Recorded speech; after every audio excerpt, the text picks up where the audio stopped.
Hello and welcome to this episode of Focus On. I am Fifi Peters. Today we're talking about the just energy transition. On paper, all stakeholders agree the energy transition needs to be inclusive of communities and society. In practice, achieving inclusion is proving to be quite complex, with women and young people at risk of being left behind. We'll be joined by Abigail Kuluse, Program Manager for Economic Inclusion at the National Business Initiative, to discuss how to better strike the balance. Within particularly the Economic Inclusion Unit, what we have been working on in collaboration with the other partners and our other member companies, we've been working on the IRM initiative. And what the IRM initiative really is about, it's about creating pathways of entry for young people into technical jobs and artisanal skills in particular. And the reason why we focused on that is because it provides opportunities for jobs across many different sectors, and that is where there is greatest opportunity for absorption of young people. Now, where the J comes in is that unless what we know is that young people do not even possess the basic technical skills. And unless we fix that, we will not be able to upskill them or give them the skills that they need, the green skills, to access and participate in the green economy, for example. So what we've done is we've taken the IRM skills courses and we've embedded green transition-related topics and green climate change, resource efficiency. We've embedded that across our different skills programs to ensure that the young people get first the knowledge and also then the practical skills. An example of one that we've run a couple of times through our partners, Exaro in Mpumalanga, where we've taken young people and they've been properly trained in plumbing, and as a top-up they get to do solar water heating. Now you can see, unless we've given them the basics to do proper plumbing, we are unable to upskill them to do solar water heating. So it's quite important and it's imperative that we do give focus to the right skills that enable them to then pivot or upskill to get opportunities within the green economy as well. I think it sounds like, in fact, I do know it sounds like a fantastic initiative that NBI does have on the go to try and bridge a skills gap. But of course, you would know better than I that gap is humongous, gigantic, just given the fact that over a half of young people in our country who want to work, who have the willingness to work, don't have access to an economic opportunity. So in your view, initiatives like you've got on the go, I mean, how does one go about scaling it, and whose responsibility would that be? I'll tell you where the opportunities come from, and you're very right. Skills alone do not create jobs. We can skill forever, but that does not create jobs. Demand creates jobs. So hence, we focus very much on demand-led skilling, and the lens that we are putting on is which category is likely to be absorbing young people or creating employment. And right now, if you look at the economic landscape, it's a very tough landscape. And what we've noticed over the years of running the IRM initiative is that big business takes in the young people and gives them great learning opportunities, but they're unable to absorb them. So what happens? They get released back into the labor market at the end of their training. However, what we've seen with the SMEs is that you place them there, you support them to achieve their growth ambitions. When those SMEs are given the support and given that access to market that they require, as they grow, they create the demand for skill, and that's where the absorption is going to come from. So if you're talking about opportunities and unlocking demand, we're giving an intensive focus, working together with our member companies, working with the entrepreneurial ecosystem and the skills ecosystem to understand what is the demand out there, where are the opportunities for SMEs. And part of it includes them also upskilling, right? So we have a cohort with our partner EPSA, where we've taken a large number of electrical businesses, and in fact we've done it last year, we're going to do it again next year, focusing also on women and young people who are electricians, and then providing them upskilling into the solar PV space so that they can become, get their green cards and start then being accredited solar installers. By so doing, while we are strengthening their skills base and their qualifications, we are also working on identifying demand and matching them with those opportunities.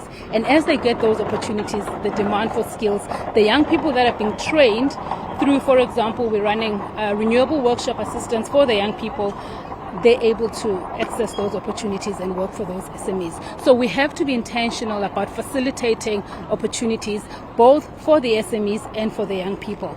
And we see the SMEs being a big driver to actually increasing that absorption of young people. Sure. So essentially, the big business has a big role to play in this, and maybe even governments to provide the enabling environment to enable business to rise to this role, and particularly in our economy where things are still pretty fragile from a growth perspective.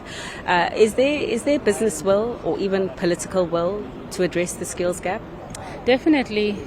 I mean, this is a collective action, right? And it's what NBI does. And we're getting tremendous support from our member companies to do this work and to do it right, because that's what's important, right? We don't want to be focusing on supply all the time.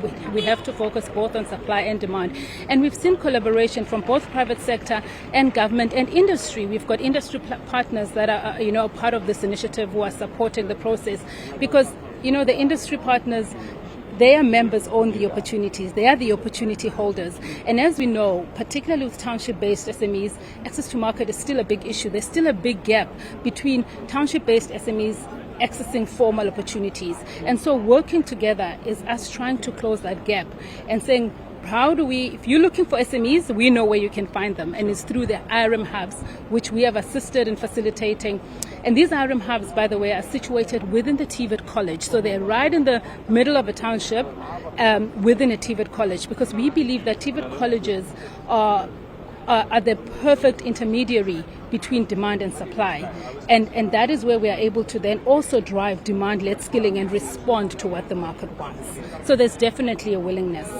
And, going back to the J and Just, we've been focusing quite a lot on employment opportunities, particularly for young people who we know are the majority of the future workforce, specifically for this continent. But also the J and Just for many also cuts along gender lines. And I know that you mentioned women, but what we also have seen in most crises is that the burden falls disproportionately more on women than it does men. What's your thinking on perhaps support or protection that could be offered for women as we transition into a cleaner and greener economy? We have to be intentional. And that's my view. So part of being intentional is firstly acknowledging the facts, which are the fact that women are being disproportionately affected. I mean, if you look at the stats, even if you look at COVID, any disaster, if you look at COVID, jobs were lost across all different sectors, males, females, youth, across the board. But today, globally, the males have almost recovered to pre-COVID days, and the females are still quite far from recovery. So that gives you the intensity of the issue or the problem or the impact. So we have to be intentional, and one of the ways that we are being intentional is to run gender inclusion and social diversity initiatives within our delivery mechanism.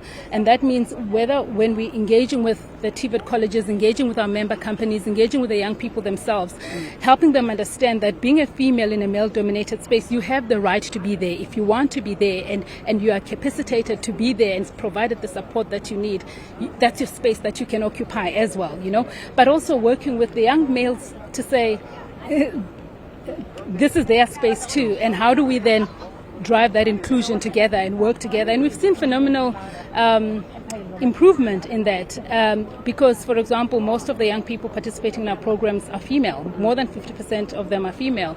Where we're still lacking are on the SME side, and we're driving intentionally to increase those numbers. They're currently sitting at about 30% odd.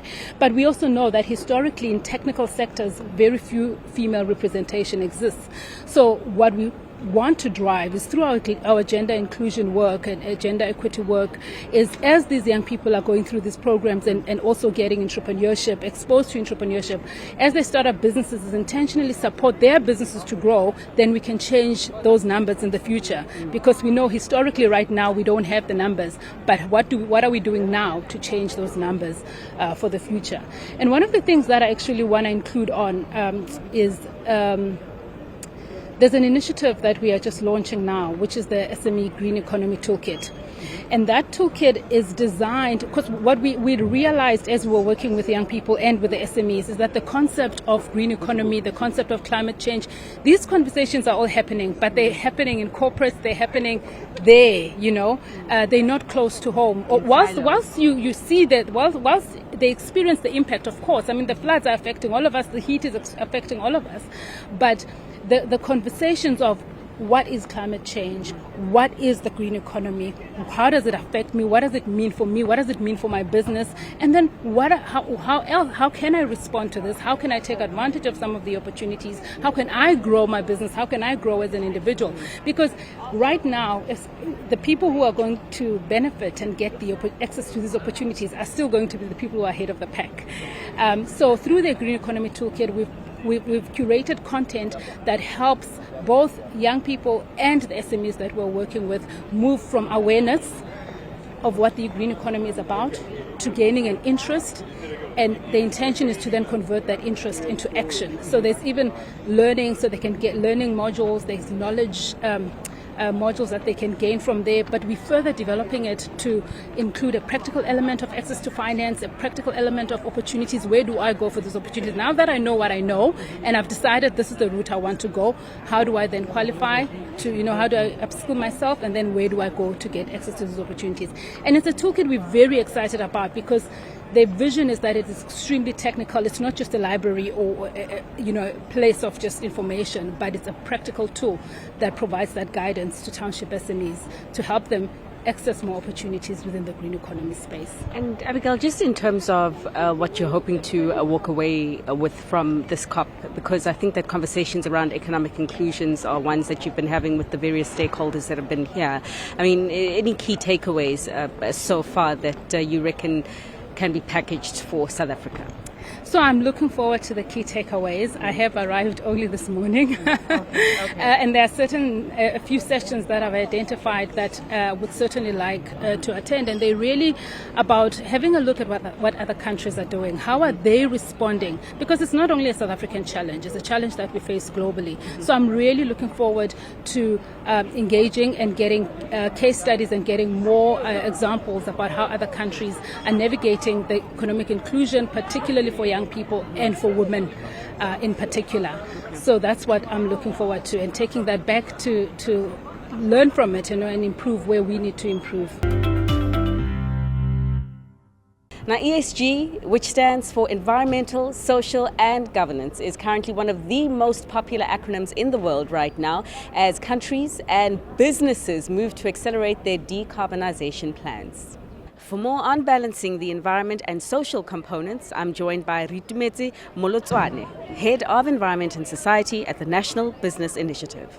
This is a time where there is a meeting of minds on the importance of the environment for driving economic competitiveness, for driving inclusion, and for really realizing the potential that the country has, really showing up on the global stage. So I think in a nutshell, that is what we do. We implement various programs to achieve that aim. A big part of that is making sure that business comes up, is present at the table, is owning, I think, both the responsibility but also those opportunities that are sitting in playing a leading role in shaping the South Africa we want to see. And that's one that is, it's sustainable, it's inclusive, it starts to realize emerging opportunities, and it translates, I think, this journey that we've traveled as a country into something that is a reality, and a reality that we want to see.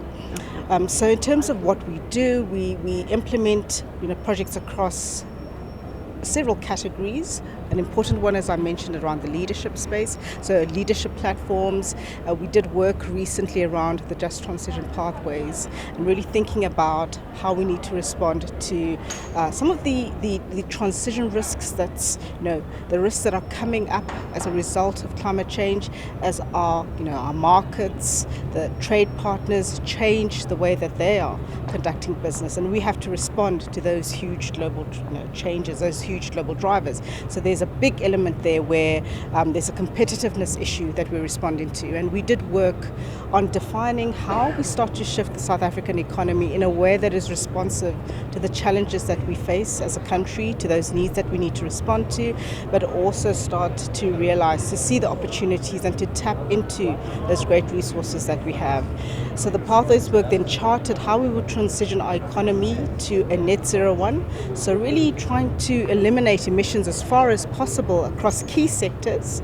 And we did that in a systematic way. We brought in business to really own that journey and to start to identify the opportunities in their own spaces and understand how you transition entire businesses, but also those value chains, the people, the communities, the youth, as we start to shift. And we brought in government because we also need to be thinking about the policy architecture that's going to set this country up to be very competitive going forward, to be one that is attractive to investment, to be one that's really realizing its potential, and we understand how huge that is. And so bringing in those different partners, but around a very clear, robust, fact-driven plan that helps us to then start to shift, being mindful of the risks that we're facing. We know issues around employment, unemployment as a key issue that we need to drive, and how it impacts livelihoods and how it's showing up, for example, in the youth space. So being very mindful and deliberate about how, in addressing things that are sitting in the environmental space, emissions, the climate, but how they're showing up in our economy and how they're showing up in our society, and making sure that business is then claiming both the accountability but also the opportunity to change and build a nation in doing so. Okay. So that's just one example at a very, very high level, shaping the macroeconomic framework of the country, how that's realized at a business level. But if I can cite another one of the projects that we're doing, that focuses more on then how do we get communities, SMMEs, changing their business models, but also providing the support, the technical assistance that they need to access finance, which is a big thing in the South African space, just to build that capacity so that they're playing and they're showing up in a very competitive way in what is a new economy, and one that is really is shaping the world as we see it today. So that's going from a very macroeconomic policy, instead of identifying where are the opportunities, how are we positioning ourselves as a country, how are we showing up as different constituencies, and in particular business, being mindful of the context that we are really working in, be mindful of the people, of the communities who give us this license to operate, and then translating all of that very high level thinking at a national level into when you're working with business A in the communities, and we've worked with businesses all over the country. Even in our most recent iteration, I think we cover 8 provinces of the country. So all of these different initiatives that are understanding what the opportunities are and translating it into something that is practical. Your corner shop, around the street, the person who services you, who helps to provide you with electricity or more sustainable ways of accessing water and so forth. It seems like moving in the environment lane and also having your foot in the society lane has been difficult and quite complex for many businesses. Just your take on that and striking the right balance between the E and the S. Yes. Yeah, so I think, the environmental kind of a recognition speaks to the physical constraints, the physical limits to operating systems for companies, for the country as a whole, and that's really a starting point. So it's a foundation, but it's obviously embedded. It interacts, it interfaces with society. So it is expressed where people are. It's expressed in political systems and so forth. So while the starting point is positioned around climate issues and what have you, we really understand what needs to be done from a broader societal perspective. So one of the big things actually, and I'll maybe reference again this Pathways work that we did, a big part of it was having our CEO champions. So really looking to leaders of companies to show up in terms of their support for a net zero economy, understanding the implications for the country if we don't transition, losing up to 15% of our GDP and key sectors already being impacted, and really understanding that it's not just my own business operations, but it's how I as a company and how I as a leader within a company show up both to understand what the risks are, but also show up to own the agency that allows me to transition and to take my community with me, to take my workers with me. So for me, that's been a key thing, and it speaks to building the environment and the platforms for trust, which are critical in the South African community. You can't get anywhere with initiatives that are long-lived, very ambitious, often, to be quite frank, that may seem frightening. They seem overwhelming because of their size, of their complexity. So you have to really, come to the table and be able to declare that I'm here and I'm willing to take that responsibility, but also that I'm willing to work with you. And that's what the CEO champions to the Just Transition Pathways work has done. Another piece of work that we're doing, just in recognition that obviously all of this environmentally focused conversation takes place in the context of societies, is I think you may hear some of the conversations taking place around skills. So we've spoken about Just Transition. We know that there are people in the workforce now who will need to be transitioning. We know that in South Africa we've got huge issues, challenges about the rate of unemployment, in particular with the youth sector of our population, and issues around inclusion. So one of the big things that we'll be working on, understanding the enormity of the transition we face as a country. In the Pathways work, we said that we would need between 6 and 12 gigawatts of renewable energy coming online each year up until 2050. Through the large-scale renewable energy program that I think everybody's aware of, we've managed to do about 6 or 7 gigawatts over a 10-year period, give or take. So if you translate the enormity of that transition, how it then shows up in the different systems, the mechanisms, the processes, the policies that we work with, that's giving you one aspect of the kind of the social. But the one that I was focusing on again is around the skills. So how in this economy that must be inclusive, that's a key part of what is just. And I think it's a key part of what speaks to our transition as a country all the way when we moved into more democratic society. It's a fundamental part of what we do. So looking at issues of inclusion, but understanding that you need to put in place specific programs, you need to be deliberate, you need to manage, you need to be purposeful about how you are positioning these different parts of our society. And it's the youth, it's SMMEs in townships in particular to start to move into that space and also benefit from the economic opportunities that are there, also benefit from the size of the investment that's sitting in that space. And that's a critical part of our work in particular going forward. And ultimately, just given the fact that renewable power is not coming on grid as quickly as it should, and by the delay it's contributing to the bigger problem around climate change. I imagine that the work that you do also deals quite a lot with how businesses are trying and how you are helping and advising businesses to mitigate some of the effects from climate change, but also just to adapt, given the fact that many say that the climate has already changed and it's about how you operate in this new environment. So just talk to us about that part of your portfolio. So as I was saying, the first part of our conversation, perhaps I was focusing a little bit more on the transition risk. So these are the risks that are coming from changes in our trade patterns, in the attractiveness of commodities and how markets are responding to climate change, and therefore, putting in either barriers or taxes or what have you that may limit our goods and services. But, you're very right. South Africa is extremely vulnerable to the impacts of climate change.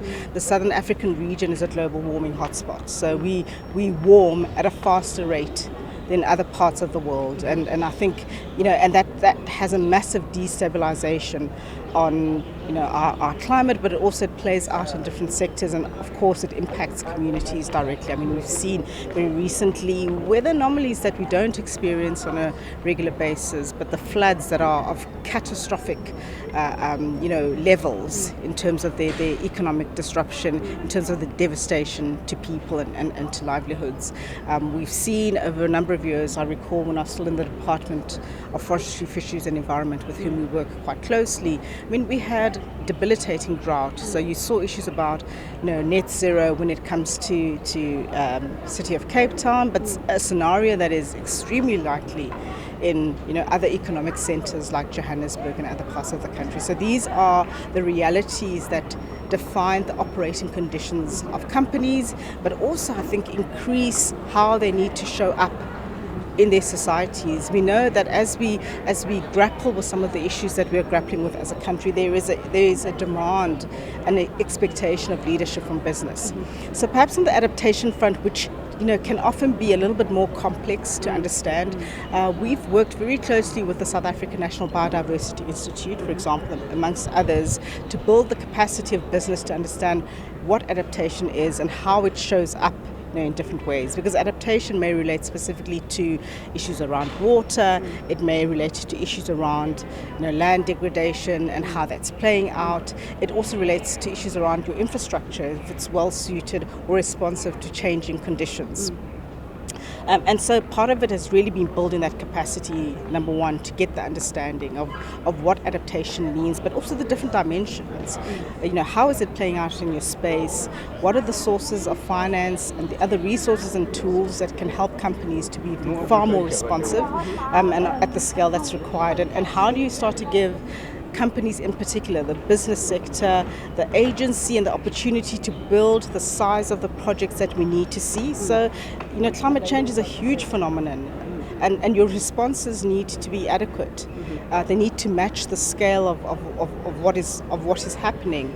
And that means that, for example, companies that are situated around one particular catchment, so they're all reliant on water from that particular area. How do you safeguard that as a resource? Because it has an impact on business continuity, it has an impact on the sustainability, on the cost of a resource like that, if you have to put in place other interventions. But it also has an impact on the communities that you work with. So that understanding and that ability to then be very deliberate about using the resources that are sitting within companies to structure the types of initiatives that really safeguard their own operations but have broader value and broader benefit that translates into the public space, into the public good, into how communities are really dependent on those resources are able to access and use them. So that's been one part of the work that we've done.